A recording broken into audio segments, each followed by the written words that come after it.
വ്യാജ ആർസി നിർമ്മാണ കേസിൽ ഉദ്യോഗസ്ഥരെ സംരക്ഷിക്കുന്നതിനെതിരെ തിരൂരങ്ങാടി മണ്ഡലം മുസ്ലിം യൂത്ത് ലീഗ് കമ്മിറ്റിയുടെ നേതൃത്വത്തിൽ പ്രതിഷേധം. സിവിൽ സ്റ്റേഷനിൽ അതിക്രമിച്ചു കയറി യൂത്ത് ലീഗ് പ്രവർത്തകർ തിരൂരങ്ങാടി സബ് RTO ഓഫീസ് ഉപരോധിച്ചു. തിരൂരങ്ങാടി മണ്ഡലം പ്രസിഡന്റ് UA റസാഖിന്റെ നേതൃത്വത്തിലാണ് RTO ഓഫീസ് ഉപരോധിച്ചത്. ജില്ലാ സെക്രട്ടറി ഷെരീഫ് വടക്കലിന്റെ നേതൃത്വത്തിൽ പ്രധാന കവാടത്തിലും ഉപരോധം നടന്നു. രണ്ടു ഭാഗത്തും പ്രവർത്തകരും പോലീസും തമ്മിൽ ഉന്തും തള്ളുമുണ്ടായി. സമരത്തെ തുടർന്ന് അരമണിക്കൂറോളം ചെമ്മാട് മിനി സിവിൽ സ്റ്റേഷൻ സ്തംഭിച്ചു. 10ഓളം പ്രവർത്തകരെ പോലീസ് അറസ്റ്റ് ചെയ്തു നീക്കി.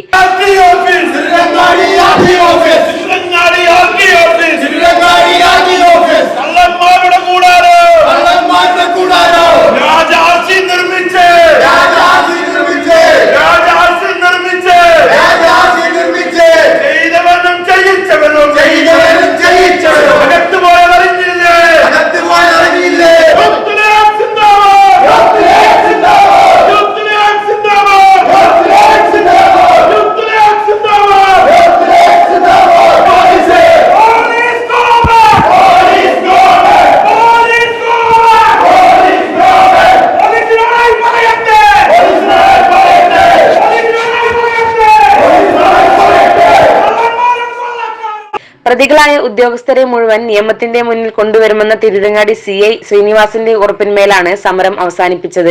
വ്യാജ ആർസി നിർമ്മിച്ച 3 പേരെ മാത്രം അറസ്റ്റ് ചെയ്ത് ഇവർക്ക് ആർസി നിർമ്മിക്കാൻ സഹായം ചെയ്ത RTO ഓഫീസിലെ ഉദ്യോഗസ്ഥരെ സംരക്ഷിക്കുന്ന നിലപാടിനെതിരെയായിരുന്നു യൂത്ത് ലീഗിന്റെ സമരം. തിരൂരങ്ങാടി സബ് RTO ഓഫീസിലെ ഒട്ടുമിക്ക ഉദ്യോഗസ്ഥർക്കും ഇതിൽ പങ്കുണ്ടെന്നും ഇവരെ സംരക്ഷിക്കാൻ സംസ്ഥാന മന്ത്രിമാരടക്കം ഇടപെടുന്നുണ്ടെന്നും യൂത്ത് ലീഗ് ആരോപിച്ചു.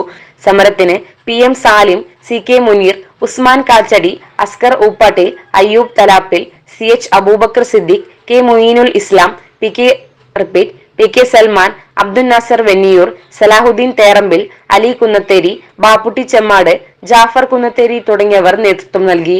CTV news Tirurangadi. Chamano International Jewelers, traditionally trusted for 160 years.